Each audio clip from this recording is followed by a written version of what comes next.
बच्चों आज एक छोटी सी कहानी सुना रहे हैं, आप लोग ध्यान से सुनिएगा और बीच बीच में आप लोग से पूछेंगे भी, जिससे पता चले कि आप कहानी सुन रहे हैं कि नहीं। एक सेठ थे, उनके 2 बेटे थे। ठीक, उनकी पत्नी कुछ दिन बाद बीमार हो गई और धीरे धीरे वो ज्यादा बीमार होती गई और एक दिन उनकी मृत्यु हो गई। फिर सेठ जी ने बड़ा लड़का जब बड़ा हो गया तो उसकी शादी कर दी। धीरे धीरे सेठ जी भी बीमार रहने लगे और एक दिन वो भी चल बसे। तो बड़े बेटे की जो पत्नी थी उसको ये लालच लगता था कि अब जो सारी जायदाद है, पैसा है, वो छोटे भाई में भी आधा बटेगा कि नहीं। तो उसने क्या किया, एक बार छोटा बेटा बीमार था, उसने वैद्य जी को, वैद्य माने डॉक्टर उस समय जो होते थे, उनको बुलाया और उनसे कहा कि आप इसमें थोड़ा थोड़ा इसको जहर देते रहिए जिससे ये जल्दी मर जाए।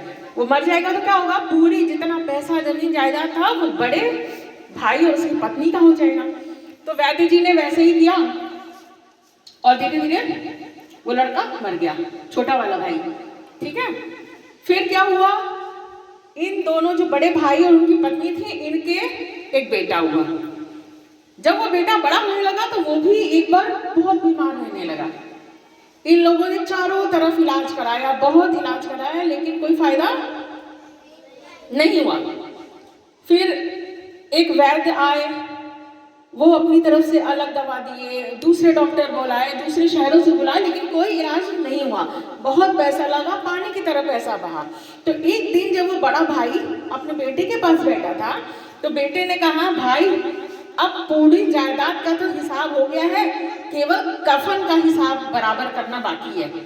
तो वो जो बड़े भाई थे उनका तो ये बेटा था ना जो बीमार था, तो उन्होंने कहा, ये क्या बोल रहे हो बेटा, मैं तो तुम्हारा पिता हूँ, मैं तुम्हारा बाप हूँ, लग रहा है बीमारी में तुम बड़बड़ा रहे हो। उसने कहा, नहीं, आपने मुझे पहचाना नहीं, मैं आपका वही छोटा भाई हूँ, दोबारा आपके घर में बेटा बन के जन्म लेके आया हूँ, और जितना पैसा आपने मेरा हथियाया था ना, वो धीरे धीरे बीमारी में सब निकल गया और अब सारा हिसाब हो गया है बराबरी का।